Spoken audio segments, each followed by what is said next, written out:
الله أكبر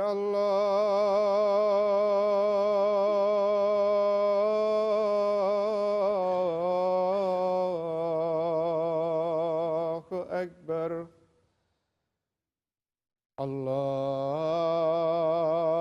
الله أكبر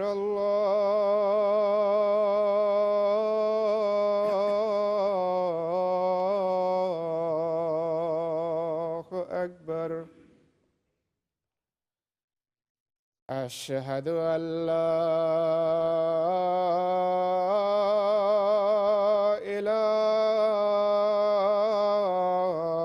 إله إلا الله أشهد أن لا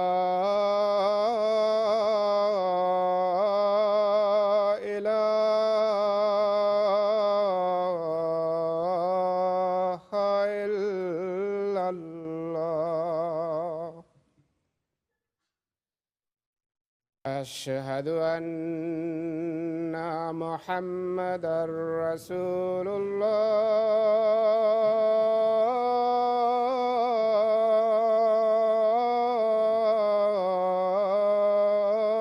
الله أشهد أن محمدًا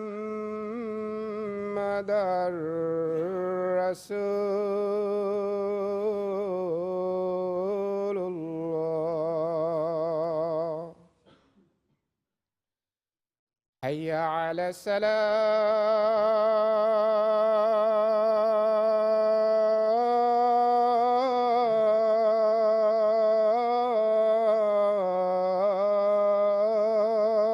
الصلاة حي على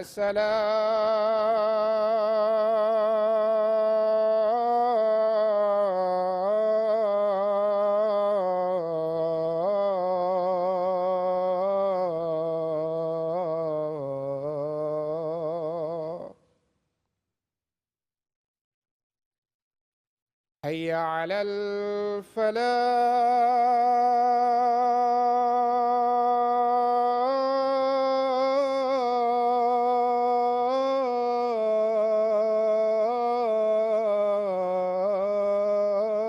الفلاح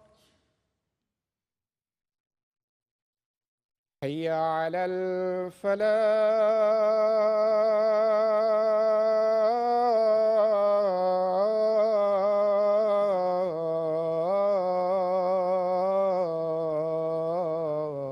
الفلاح الله أكبر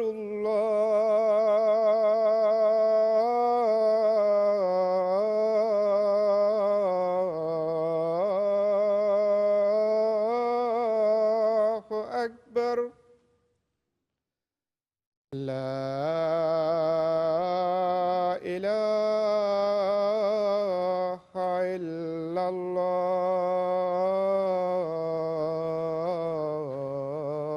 الله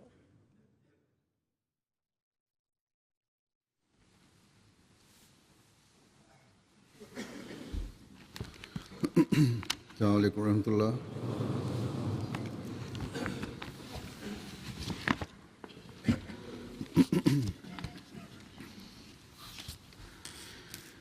أشهد أن لا إله إلا الله وحده لا شريك له وأشهد أن محمدًا عبده ورسوله أما بعد فأعوذ بالله من الشيطان الرجيم بسم الله الرحمن الرحيم الحمد الحمد لله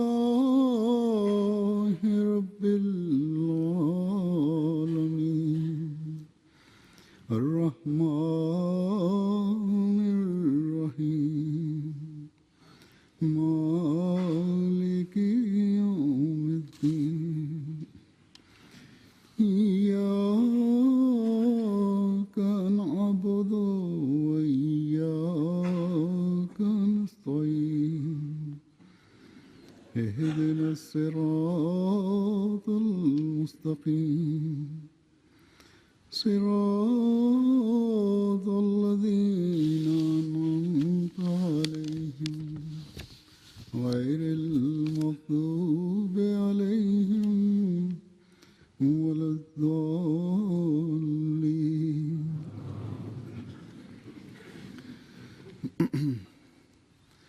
اللہ تعالیٰ کے فضل سے اگلے جمعے سے انشاءاللہ جلسہ سالانہ یوں کہ شروع ہو رہا ہے. جلسہ شروع ہونے سے بہت پہلے جلسے کا کام شروع ہو جاتا ہے. یو کے کا جلسہ سالانہ ایسا جلسہ ہے جہاں جلسے کے عارضی انتظامات کر کے چند دنوں کے لیے ایک عارضی شہر ہی بنا دیا جاتا ہے. پاکستان میں جلسے ہوتے تھے تو وہاں بھی لنگر خانوں وغیرہ لنگر خانوں کا ایک مستقل انتظام تھا، کئی لنگر تھے. اسی طرح رہائش گاہیں بھی کافی حد تک مستقل ہو گئی تھی. اس سے پہلے جب اسکول اور کالج جماعت کے تھے تو رہائش گاہ ہوتی تھی، لیکن جب حکومت نے لے لیے تو پھر دوسری رہائش گاہیں بن گئیں. گو بہت زیادہ تعداد ہونے کی وجہ سے عارضی رہائش گاہیں بھی خیمے لگا کر بنائی جاتی تھیں. اس کے علاوہ روا کے مکین مہمانوں کی ایک بہت بڑی تعداد کو اپنے گھروں میں سمو لیتے تھے. ان کا کھانا وغیرہ لنگر خانوں سے آتا تھا جس جگہ پہ ہوتے تھے وہ. بہرحال روا کے جلسے کے بعض مستقل انتظامات بھی تھے اور ایک لمبے تجربے سے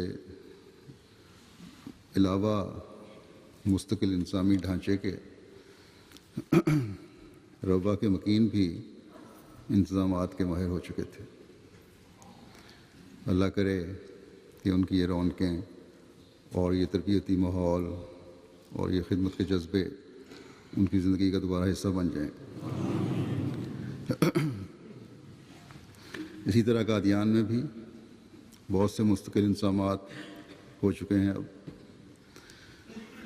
عارضی طور پر اب زیادہ جلسہ گاہ کے انتظامات ہی ہیں، جلسہ گاہ ہی ہے جو زیادہ انتظامات چاہتی ہے. بے شک لنگر خانوں کے لیے ایک زائد غیر احمدیوں میں سے لیبر یا غیر مسلموں سے لیبر لانی پڑتی ہے.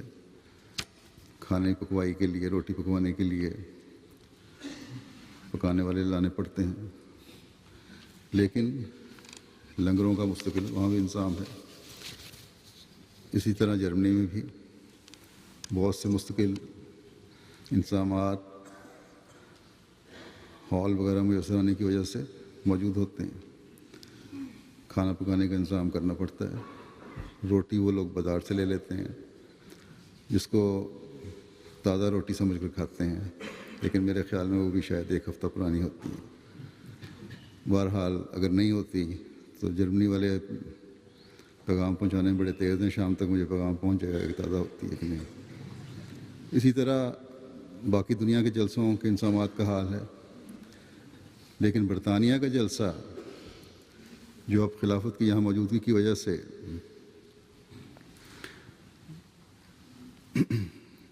انٹرنیشنل جلسہ بن چکا ہے، اس کے گزشتہ سال تک تو الف سے لے کر یہ تک تمام انتظامات عارضی انتظامات تھے. پہلے اسلام آباد میں جب جلسے ہوتے تھے تو وہاں کھانا پکانے کے لیے ایک مستقل انتظام تھا. اسی طرح روٹی بھی کچھ حد تک وہاں اپنی جو روٹی کی مشین تھی پکانے کی اس سے پوری ہو جاتی تھی. لیکن حدیقۃ المہدی میں جب سے جلسے منتقل ہوئے ہیں یہاں شروع ہوئے ہیں گزشتہ 2-3 سالوں سے تو کھانا بھی یہاں عارضی لنگر میں پکتا تھا، کیونکہ اسلام آباد سے کھانا لانے میں یہی تجربہ ہوا تھا کہ دقت ہوتی ہے. روٹی کچھ اسلام آباد میں پک جاتی تھی اور کچھ بازار سے خریدی جاتی تھی. لیکن بہرحال اس وجہ سے بہت دقت محسوس ہو رہی تھی. اس لیے یہاں کونسل کے ساتھ اس بات کی کوشش ہوتی رہی کہ ہمیں مستقل حدیقۃ المہدی میں کچن بنانے کی اجازت مل جائے، کیونکہ مارکیاں لگا کر جو عارضی کچن بنانا پڑتا ہے یہ بڑا دقت طلب بھی ہے اور خطرناک بھی بعض لحاظ سے. بہرحال کونسل نے اس سال مہربانی کی اور مستقل کچن کی اجازت وہاں مل گئی، اور سٹوریج کے لیے جو شیڈ بنے ہوئے تھے وہاں ان میں ایک بڑے شیڈ کو بڑے اچھے طریقے سے اندر اور باہر سے ٹھیک کر کے مستقل کچن لنگر کا تیار ہو گیا، جس میں اب انشاءاللہ تعالی حسب ضرورت کھانا امید ہے کہ انشاءاللہ پک جائے گا. لیکن پھر روٹی کا مسئلہ تھا. جب میں نے اس طرح توجہ دلائی تو یہاں انتظامیہ کو امیر صاحب وغیرہ کو یہی خیال تھا کہ روٹی جس طرح حسب ثابت بازار سے خریدتے ہیں یا کچھ اسلام آباد سے پک کے آ جاتی ہے وہی ہو. ان کو میں نے کہا نئی مشین لگائیں، تو اس کے خرچ کی وجہ سے کچھ ان کے تحفظات تھے. لیکن بہرحال جب میں نے کہا مرکز قرض دے دیتا ہے آپ کو، تو پھر ان کو غیرت آ گئی تھوڑی سی، انہوں نے خرچ کر لیا. تو اللہ تعالیٰ کے فضل سے لبنان سے روٹی پلانٹ منگوایا گیا، اور پاکستان سے ہمارے ایک مخلص دوست ہیں احمدی، انہوں نے وہاں لبنان جا کر یہ مشین خریدی اور یہاں آ کے لگائی بھی. وقت دے رہے ہیں ابھی بھی. ان کو قادیان اور ربا میں بھی مشین لگانے کا تجربہ تھا، اس لیے بڑے آسان طریقے سے یہاں یہ کام ہو گیا. اب لنگر کے لحاظ سے حدیقۃ المہدی کے جلسے کے انتظام میں بھی اللہ تعالیٰ کے فضل سے یہ انتظام ہے کہ وہاں روٹی پکوائی کے لیے بھی اور کھانا پکانے کے لیے بھی مستقل انتظام ہو گیا. بہرحال ہم کونسل کے بھی شکر گزار ہیں، اللہ تعالیٰ ان کو بھی جزا دے جنہوں نے اس کی اجازت دے دی. لیکن ابھی بھی یہ انفرادیت اس جلسے کی قائم ہے کہ باقی دنیا کے جلسوں کی نسبت بہت سے عارضی انتظامات تقریباً 30,000 کی آبادی کو سنبھالنے کے لیے کرنے پڑتے ہیں. خاص طور پر اگر بارش ہو جائے، رہائش اور راستوں کا مسئلہ رہتا ہے. راستوں کا مسئلہ تو ایک حد تک ٹریک بچھا کر حل کر لیا جاتا ہے، لیکن رہائش جو ہے خیمے لگائے جاتے ہیں یا مارکیاں ہیں چھوٹی، کھانا کھلانے کا انتظام ہے اور بعض دوسرے مسائل ہیں، وہ ابھی بھی قائم ہیں. بہرحال ایک وقت آئے گا انشاءاللہ تعالیٰ جب یہ مسائل بھی حل ہو جائیں گے، اور بعید نہیں کہ یہ عارضی شہر ہی جماعت احمدیہ کا ایک مستقل شہر بن جائے. جیسا کہ میں نے کہا عارضی انتظامات ہیں شہر بسانے کے لیے. اس عارضی انتظام کا بہت سا انتظام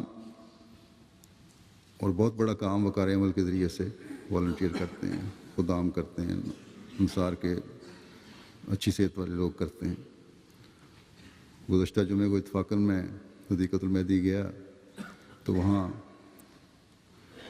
اس وقت بھی علاوہ ان لوگوں کے جو روٹی پلانٹ لگنے کے بعد اس کے تجربات میں مصروف تھے، نوجوان، بچے اور بڑے بھی اپنے کاموں کے لیے وہاں پہنچے ہوئے تھے، اور جلسے کے انتظامات کو 2 ہفتے 3 ہفتے پہلے ہی آسن رنگ میں انجام دینے کی کوشش کر رہے تھے۔ یہاں یہ بھی واضح کر دوں کہ روٹی پلانٹ لگانے کا کام بھی کسی سے باہر سے آنے والی کمپنی نے نہیں کیا، بلکہ تمام کام ہمارے والنٹیئرز نے، ہمارے انجینئرز نے اور ٹیکنیشینز نے اور دوسرے کارکنوں نے کیا ہے۔ اللہ تعالیٰ ان سب کو بھی جزا دے۔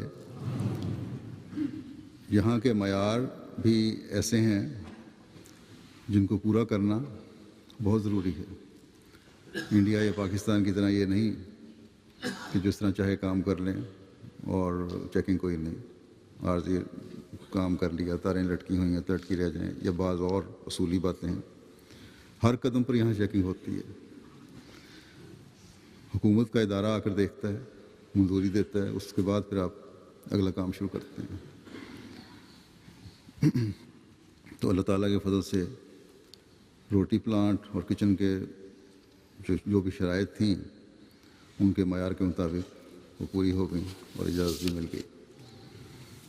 بہرحال کہنے کا یہ مقصد ہے کہ یہاں کے عارضی انتظامات کی وجہ سے باقی جگہوں کی نسبت محنت زیادہ کرنی پڑتی ہے، اور اللہ تعالیٰ کے فضل سے احمدی والنٹیئرز بڑے ذوق و شوق سے یہ کام کرتے ہیں۔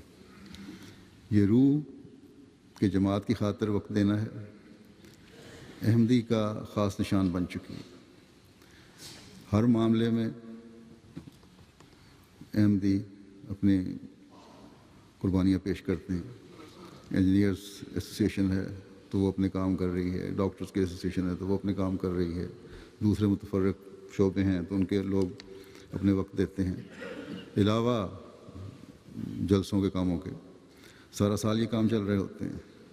تو ایک خاصہ ہے جماعت احمدیہ کا کہ یہاں والنٹیئر کام بہت زیادہ ہوتا ہے۔ خاص طور پر سالہ سال کی تربیت کی وجہ سے جلسے کے مہمانوں کی خدمت تو احمدی دنیا میں ایک احمدی کا طلوع امتیاز ہے۔ بچے، جوان، بوڑھے، مرد، عورتیں سب جلسے کے دنوں میں خدمت کے جذبے سے سرشار ہوتے ہیں، اور اپنے ذمہ جو بھی ان کے مفوضہ فرائض ہیں ان کی بجاوری میں بڑے سرگرمی سے کوشاں ہوتے ہیں،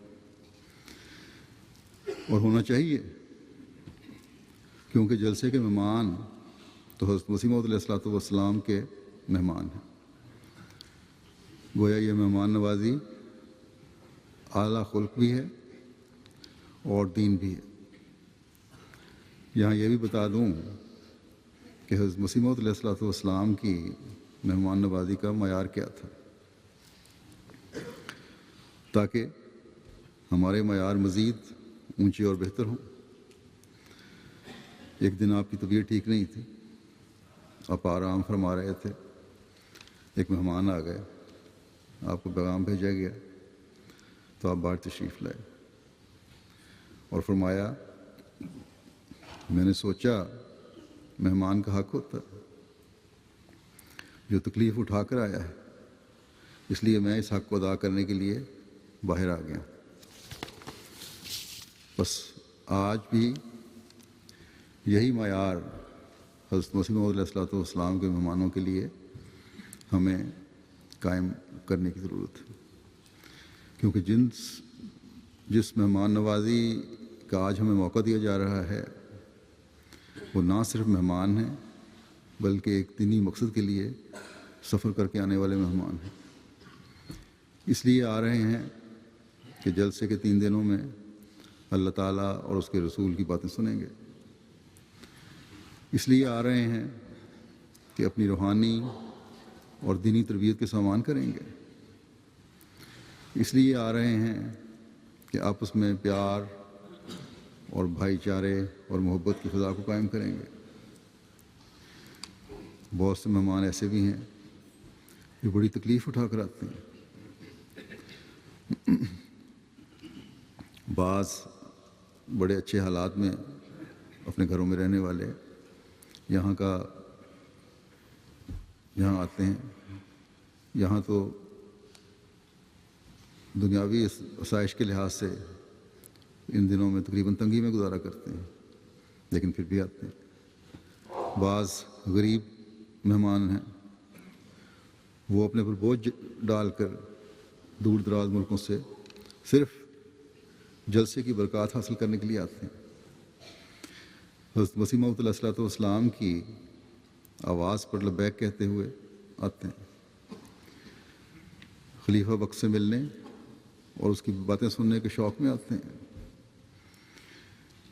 اب بے شک MTA نے دنیا احمدیت کو بہت قریب کر دیا، لیکن پھر بھی جلسے کے ماحول کا اپنا ایک علیحدہ اور الگ اثر ہے۔ بس ہمیں یہ نہیں سمجھنا چاہیے کہ آج کل کون سی تکلیف ہے جو یہ مہمان اٹھا رہے ہیں۔ بعض بڑی عمر کے ہیں جو مختلف عوارض کے باوجود تکلیف اٹھاتے ہیں اور سفر کرتے ہیں۔ بعض، جیسا کہ میں نے کہا، اپنے گھر کی آسائشوں کو چھوڑ کر دین کی خاطر سفر کرتے ہیں، مارکی میں سوتے ہیں اور سادہ کھانے کو ترجیح دیتے ہیں۔ بس ایسے مہمانوں کا ہم پر بہت حق ہے۔ اللہ تعالیٰ کے فضل سے اکثریت ایسے مہمانوں کی ہوتی ہے جو صرف اور صرف جلسے کی غرض سے آتے ہیں، اور اب تو سفر کے اخراجات بھی بہت بڑھ گئے ہیں، لیکن خرچ کرتے ہیں اور پرواہ نہیں کرتے۔ بس یہ احترام جو ہے یہ کرنا ان مہمانوں کا ہم پر فرض ہے۔ یہ بہت ہی قابل احترام مہمان ہیں جن کی نیت اللہ اور رسول کی رضا ہے۔ حضرت مسیح موعود علیہ الصلوۃ والسلام نے ایک اور موقع پر مہمانوں کے بارے میں نصیحت کرتے ہوئے فرمایا، دیکھو بہت سے مہمان آئے ہوئے ہیں، ان میں سے بعض کو تم شناخت کرتے ہو، بعض کو نہیں، اس لیے مناسب یہ ہے کہ سب کو واجب الاکرام جان کر تواضع کرو۔ تم پر میرا حسن ظن ہے کہ مہمانوں کو آرام دیتے ہو، ان سب کی خوب خدمت کرو۔ بس جو حضرت مسیح موعود علیہ الصلوۃ والسلام کے مہمان ہیں اور دینی غرض سے آئے ہیں، جن کی نیت اللہ تعالیٰ کی رضا کا حصول ہے، تو پھر ہمیں ایک توجہ کے ساتھ حضرت مسیح موعود علیہ الصلوۃ والسلام کے حسن ظن کا پاس اور خیال رکھنے کی ضرورت ہے، اور ہر مہمان کے لیے خدمت کا جذبہ ہمارے دل میں ہونا چاہیے۔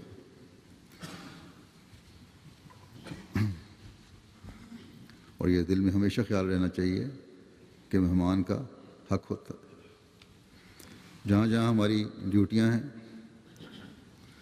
ہم نے اس حق کے ادا کرنے کی کوشش کرنی ہے۔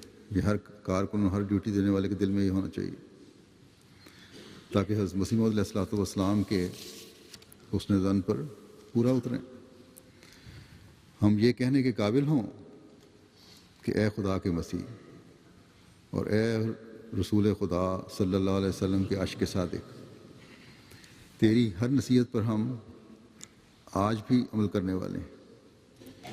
اور ایک احمدی سے یہی توقع کی جاتی ہے۔ ایک صدی سے زائد کے سفر نے ہمیں آپ کے حسن ظن سے غافل نہیں کر دیا۔ آج بھی ہمارے بچے، جوان، بوڑھے، مرد اور عورتیں اپنے فرائض کو نبھانے کے لیے حد الوسع کوشش کر رہے ہیں، اور انشاءاللہ تعالیٰ کرتے رہیں گے۔ آپ کے اس خیال اور اس درد کو ہمیشہ سامنے رکھنے کی ضرورت ہے، اور اس کو سامنے رکھتے ہوئے کوشش کرتے رہیں گے کہ میرا، آپ نے فرمایا کہ میرا ہمیشہ خیال رہتا ہے کہ کسی مہمان کو تکلیف نہ ہو، بلکہ اس کے لیے ہمیشہ تاکید کرتا رہتا ہوں کہ جہاں تک ہو سکے مہمان کو آرام دیا جاوے۔ فرمایا مہمان کا دل مثل آئینہ کے نازک ہوتا ہے اور ذرا سی ٹھیس لگنے سے ٹوٹ جاتا ہے۔ بس یہ بہت اہم نصیحت ہے، یہ صرف ہمارا زبانی عہد نہ ہو بلکہ عملی نمونہ ہو۔ اب دنیا کے مختلف ممالک میں جلسے ہوتے ہیں، وہاں بھی مہمان آتے ہیں، لیکن یہاں خاص طور پر دنیا کے مختلف ممالک سے مختلف قومیں جلسے پر آتی ہیں۔ ہر قوم اور طبقے کا معیار مختلف ہے، برداشت کا مادہ مختلف ہے، ان کے بات چیت اور جذبات کے اظہار کے طریق مختلف ہیں، ان کی ہمارے سے توقعات مختلف ہیں، ان کی ترجیحات مختلف ہیں۔ اس لیے ہر ایک کے ساتھ بڑی حکمت سے معاملہ کرنے کی ضرورت ہے۔ اس کے لیے حضرت مسیح علیہ الصلوۃ والسلام کی یہ پر حکمت نصیحت ہمیشہ ہمیں سامنے رکھنی چاہیے۔ اگر یہ سامنے ہوگی تو سب معاملے ٹھیک ہو جائیں گے کہ مہمان کا دل مثل آئینہ کے نازک ہوتا ہے اور ذرا سی ٹھیس لگنے سے ٹوٹ جاتا ہے۔ اگر ہر خدمت کرنے والا اس نصیحت کو پلے باندھ لے تو کبھی جو چھوٹے موٹے مسائل بھی پیدا ہوتے ہیں الا ماشاء اللہ وہ پیدا نہ ہوں، شکایت کبھی نہیں ہوں گی، سوائے اس کے کہ کسی کا مقصد ہو ہی شرارت کرنا، تو وہاں تو بہرحال بعض دفعہ سختیاں بھی کرنی پڑتی ہیں۔ گزشتہ سال ایک واقعہ ہوا تھا عورتوں میں کھانے کی دعوت کے دوران، ایک خاتون مہمان جو بڑے دور دراز علاقے سے آئی تھیں ناراض ہو گئیں کسی وجہ سے۔ اس میں غلطی کسی کارکن کی تھی یا نہیں تھی، لیکن ہمیں اس کو بہرحال تسلیم کرنا چاہیے، تبھی اصلاح ہو سکتی ہے، بجائے اس کے کہ مختلف قسم کی تعویلیں پیش کی جائیں۔ اس مرتبہ تبشیر کے مہمانوں میں مردوں اور عورتوں دونوں طرف اس بات کا خاص خیال رکھنے کی ضرورت ہے کہ کسی کو بھی تکلیف نہ ہو، کیونکہ یہ مختلف غیر ملکی مہمان ہوتے ہیں جن کا میں ذکر کر رہا ہوں۔ ویسے تو جیسا کہ میں نے کہا سب مہمان ہی مہمان ہیں۔ بہرحال اس شعبے میں نے کچھ تبدیلیاں بھی کی ہیں۔ یہ تبدیلیاں انتظامی لحاظ سے ہیں، انتظامیہ کو بدلا ہے، اور زیادہ تر واقفین نو اور واقفات نو کو شامل کیا ہے۔ اب اللہ تعالیٰ کے فضل سے یہ بھی اللہ تعالیٰ نے ہم پر ایک انعام کیا ہوا ہے کہ بہت سارے واقفین نو اور واقفات نو اس عمر کو پہنچ چکے ہیں اور تیار ہو چکے ہیں جو اپنے کام کو سنبھال سکیں۔ کچھ مستقل جماعت کی خدمت کر کے سنبھال رہے ہیں اور کچھ عارضی انتظامات میں بھی آ گئے ہیں۔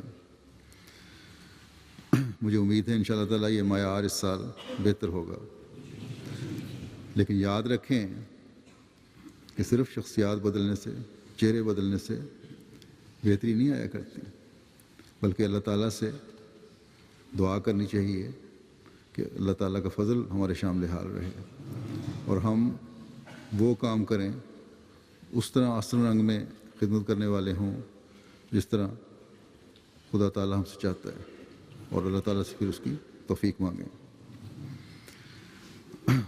اور کوئی ایسا یہ بھی دعا کریں ایسا موقع پیدا نہ ہو جس میں غلط فہمی پیدا ہو۔ مہمان نوازی کے ضمن میں اس بات کی وضاحت کرنا چاہتا ہوں کہ انگلستان کے رہنے والے احمدی اور خاص طور پر لندن میں رہنے والے احمدی یہ خیال رکھیں کہ باہر سے یعنی بیرون از یو کے سے آنے والے مہمان ان کے بھی مہمان ہیں۔ باہر سے آنے والے مہمانوں کی تعداد اب کم و بیش 3000 ہوتی ہے، اگر ویزے مل جائیں تو اس سے بھی شاید زیادہ ہو جائے۔ اس لیے یہاں کے احمدیوں میں سے کسی کی ڈیوٹی ہے کسی کام پر یا نہیں ہے، ان کو یہ خیال رکھنا چاہیے کہ باہر سے آنے والا ہر مہمان ان کا بھی مہمان ہے۔ جب یو کے میں رہنے والے مہمان کی، کیونکہ یو کے میں رہنے والے مہمان بھی جلسے پہ آئیں گے تو مہمان ہوں گے جن کی ڈیوٹی نہیں ہے، یہاں کے رہنے والے مہمان جب کسی باہر سے آنے والے مہمان سے رابطے میں ہوں تو سمجھیں کہ یو کے میں رہنے والا ہر احمدی میزبان ہے اور باہر سے آنے والا مہمان ہے۔ یا یہ سمجھ لیں کہ اگر بعض خاص حالات میں برطانیہ سے آئے ہوئے مہمانوں اور بیرون از برطانیہ آئے ہوئے مہمانوں کے لیے کسی ترجیح کا سوال پیدا ہو تو بیرون از برطانیہ مہمانوں کو پہلی ترجیح ملنی چاہیے اور یہاں کے رہنے والوں کو بہرحال قربانی دینی چاہیے ان کے لیے۔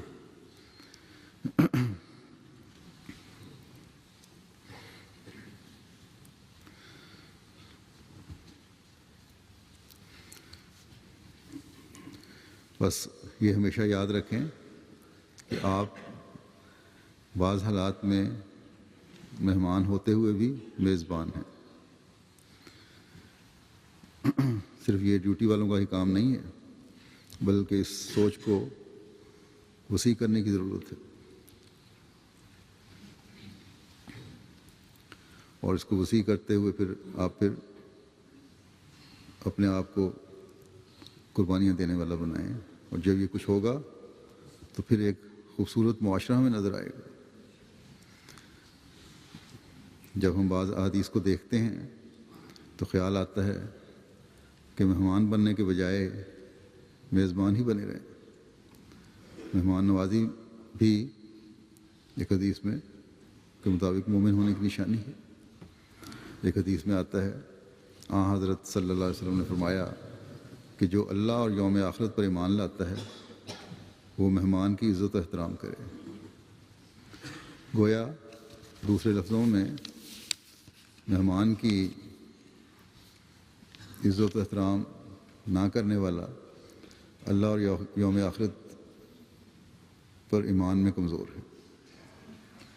بس جب حضرت مسیح موعود علیہ الصلوۃ والسلام نے ہمیں بار بار مہمان نوازی کی طرف توجہ دلائی تو اپنے آقا و مطاع حضرت محمد رسول اللہ صلی اللہ علیہ وسلم کے ارشادات کی وجہ سے، قرآن کریم کے حکم کی وجہ سے، اس لیے کہ ہم اپنے ایمانوں میں مضبوطی پیدا کریں۔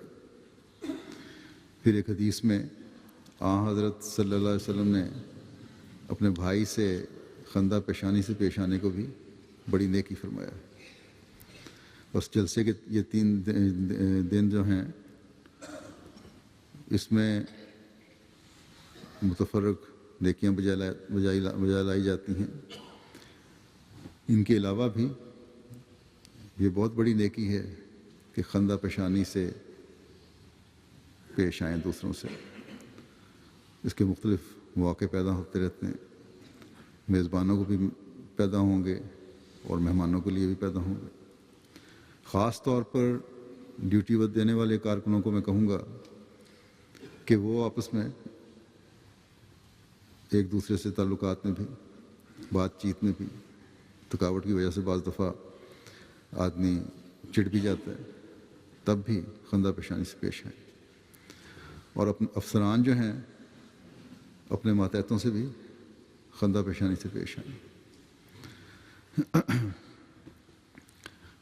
کارکنوں کے لیے بعض دفعہ ایسے موقع پہلے پیدا ہوتے رہے ہیں کہ بعض جگہیں مخصوص ہیں یا بعض کھانے پینے کی چیزیں مخصوص کر دی گئیں، جہاں دفتر بنائے گئے تو فریج رکھ دیے گئے تو مخصوص صرف افسران کے لیے کر دیے گئے، اور عام معاون اگر وہاں سے پانی بھی پی لیتا تھا تو اسے ناراضگی ہو جاتی تھی۔ یہ چیزیں نہیں ہونی چاہیے ہمارے اندر۔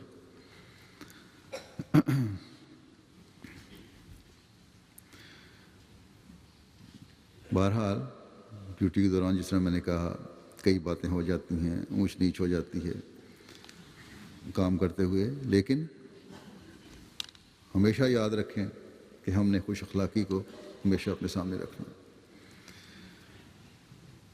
مہمانوں سے تو خوش اخلاقی سے پیش آئیں گے ہی، اگر آپس میں بھی خوش خلقی کا مظاہرہ کریں، اظہار کریں، تو مہمانوں پر بھی اس پورے ماحول کا بہت اچھا اثر ہوگا۔ اور مزید ماحول خوشگوار ہوگا، اور جو غیر مہمان آئے ہوتے ہیں ان پر بھی اچھا نیک اثر ہوگا، اور پھر اسی طرح خود بھی اپنی نیکیوں میں اضافہ کر رہے ہوں گے، خوشخلقی کا مظاہرہ کر کے اللہ تعالیٰ کی رضا حاصل کرنے والے بن رہے ہوں گے۔ پھر یہ بات یاد رکھنی چاہیے کہ ہر ڈیوٹی دینے والے کو، ہر کارکن کو، کہ مہمان نوازی کوئی آسان نہیں ہے، بلکہ جیسا کہ حضرت مسیح موعود علیہ السلام نے فرمایا ہے، جس کا ذکر ہو چکا ہے پہلے، حضرت صلی اللہ علیہ وسلم نے بھی یہی فرمایا ہے کہ یہ مہمان کا حق ہے، اور اللہ تعالیٰ حقوق کی ادائیگی کے بارے میں کیا فرماتا ہے؟ ایک جگہ فرمایا وَآتِ ذِی الْقُرْبَىٰ حَقَّهُ وَالْمِسْكِینَ وَابْنَ السَّبِیلِ وَلَا تُبَذِّرْ تَبْذِیرًا، اور قرابت دار کو بھی اس کا حق دو، اور مسکین کو بھی، اور مسافر کو بھی، اور فضول خرچی اور اسراف نہ کرو۔ یہاں 3 قسم کے لوگوں کے حقوق کی بات ہو رہی ہے، لیکن آج کے مضمون کے حوالے سے مسافر کے حق کی طرف توجہ دلاؤں گا۔ مسافروں کی بھی کئی قسمیں ہیں، لیکن جو خدا تعالیٰ کی خاطر اور خدا تعالیٰ کے کہنے سے سفر کرتے ہیں وہ سب سے زیادہ خوش قسمت مسافر ہیں۔ ایک حدیث میں آتا ہے کہ ایسی مجلس میں جس میں اللہ تعالیٰ اور اس کے رسول کا ذکر ہو رہا ہو، اس مجلس میں بیٹھنے والوں پر فرشتے بھی سلامتی اور دعاؤں کے تحفے بھیجتے ہیں۔ ہمارے جلسے بھی اللہ تعالیٰ کے فضل سے ایسی مجالس ہیں، اور ان مجلسوں میں شامل ہونے کے لیے سفر کر کے آنے والوں کا مقام بھی بہت بلند ہے، جو اس نیت سے آتے ہیں، کیونکہ فرشتے ان کے لیے دعائیں کر رہے ہیں۔ بس خوش قسمت ہیں وہ لوگ جو ایسے مسافروں کی خدمت اور مہمان نوازی کا حق ادا کرنے والے ہیں، جس کا حق خدا تعالیٰ نے قائم فرما دیا۔ یقیناً اس کی ادائیگی کرنے والا اللہ تعالیٰ کی رضا کو حاصل کرنے والا ہوگا، اور جو خدا تعالیٰ کی رضا کو حاصل کر لے اس سے زیادہ خوش قسمت اور کون ہو سکتا ہے؟ بس اگر غور کریں تو عجیب نظام ہے یہ جلسے کا بھی، کہ ایک نیکی کے بعد دوسری نیکی کے دروازے ہر ایک کے لیے کھلتے چلے جا رہے ہیں۔ بس جیسا کہ میں نے شروع میں کہا تھا کہ خدمت کے جذبے کی روح کو ہر خدمت کرنے والے کو سمجھنے کی ضرورت ہے، سامنے رکھنے کی ضرورت ہے۔ گو اس جذبے سے کرتے بھی ہیں، اس میں مزید بہتری پیدا کرنے کی ضرورت ہے۔ ڈیوٹی دینے والے صرف اس لیے ڈیوٹی نہ دیں کہ جماعت کی طرف سے مطالبہ آیا ہے کہ چلو ہاتھ بٹا دو کام کرنے والوں کا۔ صدر خدام الحمدیہ نے کہہ دیا ہے کہ وقار عمل کرنا ہے، اس لیے آ جاؤ۔ لجنہ کی صدر نے کہہ دیا ہے تو بطور احسان کام کرنے کے لیے گروپ میں شامل ہو جاؤ۔ نہیں، بلکہ مقصد خدا تعالیٰ کی رضا کا حصول ہو۔ حضرت صلی اللہ علیہ وسلم نے کہ صحابہ نے کس طرح اللہ تعالیٰ اور اس کے رسول کی خوشنودی خاطر مہمان نوازی کی اور اس کے حق ادا کیے، اس کی ایک مثال پیش کرتا ہوں۔ اس روایت کو ہم جتنی دفعہ بھی سنیں اور پڑھیں ایک نیا مزہ دیتی ہے یا سبق ملتے ہیں۔ حضرت ابو ہریرہ رضی اللہ تعالیٰ عنہ بیان کرتے ہیں کہ ایک مسافر حضرت صلی اللہ علیہ وسلم کے پاس آیا۔ آپ صلی اللہ علیہ وسلم نے گھر کہلا بھیجا کہ مہمان کے لیے کھانا بھجواؤ۔ جواب آیا کہ پانی کے سوا آج گھر میں کچھ نہیں۔ اس پر حضور صلی اللہ علیہ وسلم نے صحابہ سے فرمایا اس مہمان کے کھانے کا بندوبست کون کرے گا؟ ایک انصاری نے عرض کیا کہ حضور میں انتظام کرتا ہوں۔ چنانچہ وہ گھر گیا اور اپنی بیوی سے کہا کہ حضرت صلی اللہ علیہ وسلم کے مہمان کی خاطر مدارات کا اہتمام کرو۔ بیوی نے جواباً کہا آج گھر میں صرف بچوں کے کھانے کے لیے ہے۔ انصاری نے کہا اچھا تو کھانا تیار کرو، پھر چراغ جلاؤ، اور جب بچوں کے کھانے کا وقت آئے تو ان کو تھپ تھپا کر اور بہلا کر سلا دو۔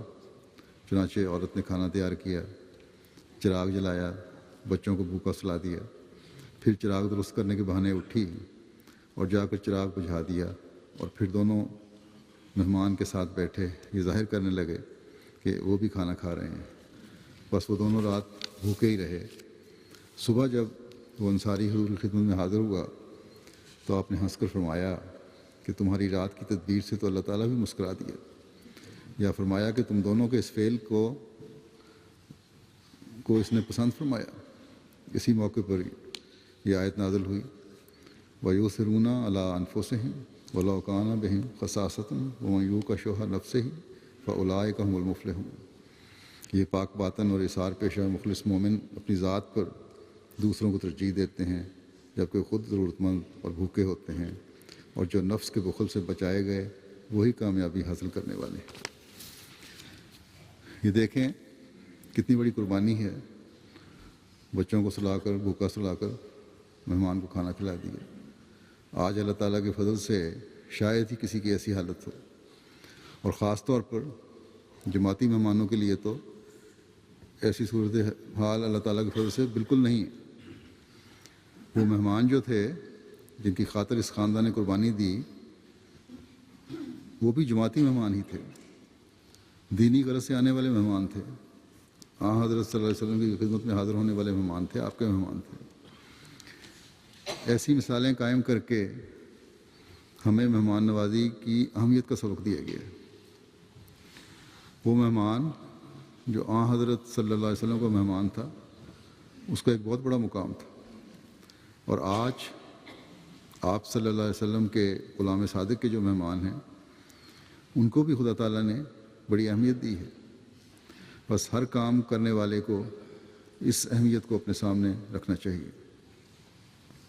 دیکھیں بظاہر یہ ظلم لگتا ہے کہ بچوں کو زبردستی بھوکا رکھا گیا، لیکن قربانی اور خدمت کا ایک اعلیٰ نمونہ قائم کیا گیا ہے جس میں پورا خاندان شامل ہو گیا، کچھ خوشی سے اور کچھ مجبوری سے۔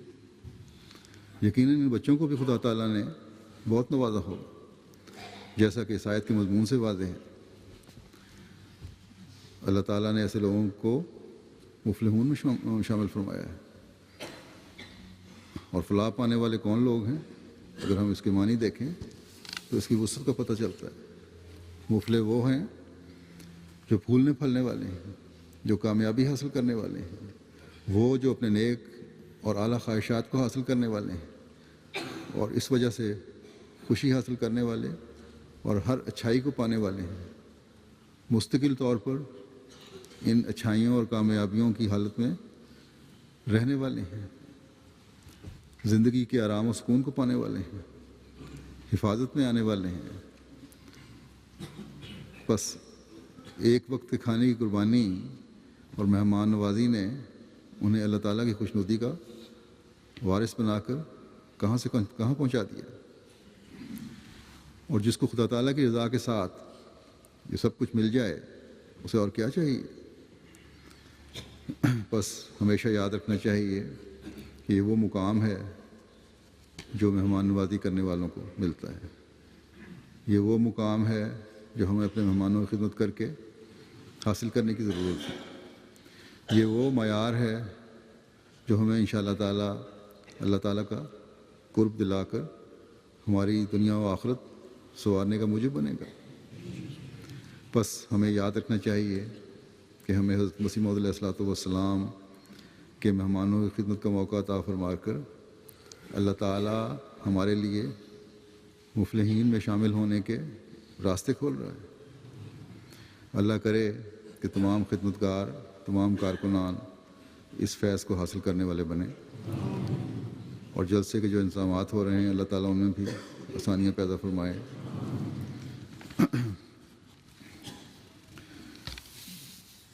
نماز جمعہ کے بعد میں ایک جنازہ بھی پڑھاؤں گا غائب، جو ہمارے ایک شہید بھائی مکرم ظہور احمد صاحب کیانی کا ہے، جن کو اورنگی ٹاؤن کراچی میں 21 اگست کو شہید کر دیا گیا۔ انا للہ و انا الیہ راجعون۔ اس کا واقعہ یوں ہوا کہ ظہور صاحب اپنے کسی دوست کے ساتھ 11:15 بجے 21 اگست کو گاڑی جس کو صحیح کروانے کے لیے دی تھی وہ لے کر آیا گاڑی کچھ فاصلے پہ کھڑی تھی، چیک کرنے کے لیے گئے. جب آپ باہر آئے تو اسی اثناء میں آپ کے پڑوسی نور الحق صاحب جو غیر جماعت ہیں وہ بھی باہر آ گئے اور یہ تینوں گاڑی دیکھنے چلے گئے. جیسا کہ میں نے کہا گاڑی گھر سے تھوڑے فاصلے پر کھڑی تھی. یہ تینوں جب گاڑی چیک کر کے واپس آ رہے تھے کار چیک کر کے تو ایک موٹر سائیکل پر 2 حملہ آور آئے جن میں سے ایک نے موٹر سائیکل سے اتر کر ظہور صاحب پر اندھا دھند فائرنگ شروع کر دی، جس سے ظہور صاحب کے پڑوسی ظہور صاحب کے پڑوسی انوار الحق صاحب نے حملہ آور کے ہاتھ پر جھپٹا مارا، جس سے حملہ آور کے دوسرے ساتھی نے نور الحق صاحب پر بھی فائرنگ شروع کر دی اور فرار ہو گئے. ظہور صاحب کی بیٹی نے جب فائرنگ کی آواز سنی تو اس نے اوپر کھڑکی سے دیکھا کہ 2 موٹر سائیکل اس طرح فائر کر کے دوڑے جا رہے ہیں. چائے پی رہی تھی، کھڑکی پہ کھڑی تھی، اس نے چائے کا کپ حملہ آوروں میں پھینکا، اس پر بھی انہوں نے فائرنگ شروع کر دی. گھر کی کھڑکی پہ بھی فائر لگے آ کے، لیکن بہرحال بچی بچ گئی. ظہور صاحب تو زخموں کی تاب نہ لاتے ہوئے موقع پر ہی شہید ہو گئے. انا للہ و انا الیہ راجعون. شہادت کے وقت مرحوم کی عمر 47 سال تھی اور ان کے پڑوسی جو غیر جماعت تھے نور الحق صاحب وہ بھی زخموں کی تاب نہ لاتے ہوئے شہید ہو گئے. اللہ تعالیٰ ان سے بھی رحمت اور مغفرت کا سلوک فرمائے. ظہور صاحب شہید کے خاندان میں اہمیت کا نفوذ آپ کے چچا یوسف کیانی صاحب اور مکرم محمد سعید کیانی صاحب کے ذریعے سے ہوا تھا. آپ دونوں کو 1936 میں بیعت کرنے کی توفیق ملی تھی. دونوں ہی صاحب علم تھے اور باقاعدہ مطالعہ کرنے کے بعد بیعت کی توفیق پائی. پھر اس کے بعد مرحوم شہید کے والد اور دیگر 3 چچا بھی ہم شامل ہو گئے. ان کا خاندان پریم کوٹ مظفر آباد کشمیر سے تعلق رکھتا تھا. یہ 1966 میں پیدا ہوئے تھے. 1976 میں کراچی شفٹ ہو گئے. وہیں انہوں نے BA تک تعلیم حاصل کی. پھر فیڈرل بورڈ آف ریونیو میں ملازمت اختیار کر لی. شہادت کے وقت اب محکمہ کسٹم کے اینٹی اسمگلنگ یونٹ میں بطور کلرک تھے، ڈپٹی کلرک یا کلرک خدمات سے انجام دے رہے تھے. ظہور صاحب اپنی مجلس سے انتہائی تعاون کرنے والے تھے. انتہائی ملنسار، مالی قربانی میں صف اول کے مجاہدین میں شامل تھے. اسی طرح مہمان نوازی آپ کا خاص وصف تھا. کبھی گھر آئے ہوئے مہمان کو مہمان نوازی کے بغیر واپس نہیں جانے دیتے تھے. ہر جماعتی عہدیدار کی عزت کرتے اور کسی بھی قسم کی شکایت کو موقع نہ دیتے. شہید مرحوم موسی بھی تھے. اسی طرح تبلیغ کا بھی شوق تھا. بیعت کروانے کی بھی توفیق ملی ان کو، ایک شخص کو 2009 میں. آپ کی شہادت کے بعد ہسپتال میں اور بعد میں جنازے کے موقع پر آپ کے دفتر سے کثیر تعداد لوگوں نے شرکت کی اور ہر ایک نے شہید مرحوم کے اعلیٰ اخلاق و عادات کی تعریف کی. ان کے ایک ساتھی جو ان کی شہادت کے بعد ان کے جسد خاکی کے ساتھ رہا، اس نے رو رو کر ذکر کیا کہ شہید مرحوم انتہائی پرشفقت اور صلح جو طبیعت کے مالک تھے. کام کے حوالے سے کئی مواقع پر جب ہمیں غصہ آ جاتا وہ ہمیں صبر کی تلقین کرتے تھے. ان کے افسران نے بتایا کہ ظہور احمد کیانی ہمارا ایک بہادر اور جاں باز سپاہی تھا جو بہت تھوڑے عرصے میں ہی ہر ایک کو اپنا گرویدہ کر لیتا تھا. آج ہم ایک اچھے ساتھی سے محروم ہو گئے. آپ کے سسر بشیر کیانی صاحب نے بتایا کہ شہید مرحوم خاندان میں ہر ایک کی مدد کیا کرتے تھے. مالی لحاظ سے خدا تعالیٰ نے آپ کو وسعت دی تھی، لہذا پورے خاندان میں جب بھی کوئی ضرورت ہوتی آپ کی اس کی مدد کرتے. خاندان کے علاوہ بھی ضرورت مند آپ کے دروازے سے خالی نہیں جاتا تھا. بچوں کے ساتھ بھی آپ کا تعلق انتہائی شفقت کا تھا. بچوں کی ضروریات کا مکمل خیال رکھتے، ان کی تعلیم کی فکر رہتی، ان کو گہری نگرانی کرتے. ان کی آپ کی اہلیہ نے کہا کہ اللہ تعالیٰ نے ان کو اتنا اچھا دل دیا تھا، شاید اس شہادت کے لیے ہی یہ اچھا دل دیا تھا. بچوں کو کبھی نہیں ڈانٹتے تھے. کہتی ہیں کہ شہادت سے پہلے مجھے کہا کہ میری جوتی صاف کر دو، میں بھی آتا ہوں. پھر مسکرا کر نیچے اترے. حملے کے بعد کہتی ہیں کہ بچوں کے ساتھ جب گھر سے باہر آئی اور انہیں دیکھا تو انہوں نے مجھے اور بچوں کو مسکرا کر دیکھا اس زخمی حالت میں، جیسے الوداع کہہ رہے ہیں، اور پھر اپنی جان اپنے خالق حقیقی کے سپرد کر دی۔ خطبوں بچوں کو کبھی کچھ نہیں کہتے تھے، لیکن یہاں سے جو میرا خطبہ جاتا تھا ہمیشہ MTA پر بچوں کو کہتے تھے یہ سننا ہے، اس پہ بہرحال ناراضگی کا اظہار کرتے تھے، خطبہ کیوں نہیں سنا۔ بڑی پابندی تھی ان کی۔ بیٹیوں کے ساتھ خاص شفقت اور محبت کا سلوک تھا۔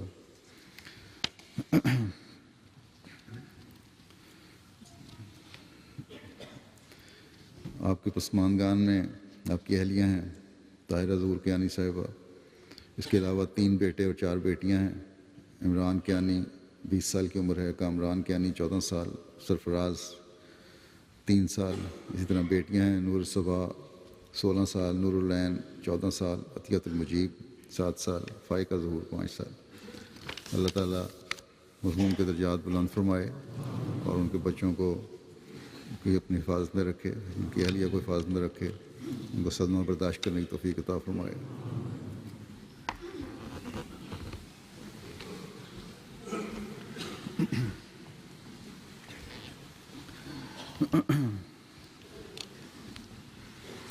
الحمد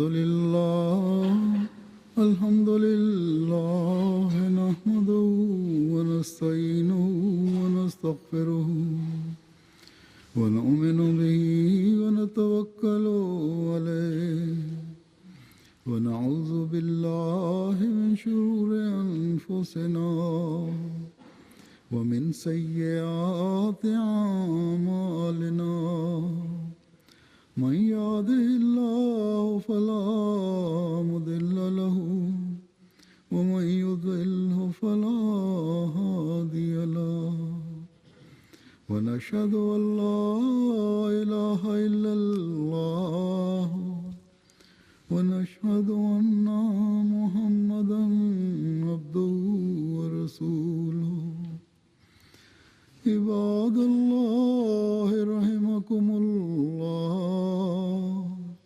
إن الله يأمر بالعدل والإحسان وإيتاء ذي القربى وينهى عن الفحشاء والمنكر والبغي يعظكم لعلكم تذكرون اذكروا الله يذكركم وادعوه يستجب لكم ولذكر الله أكبر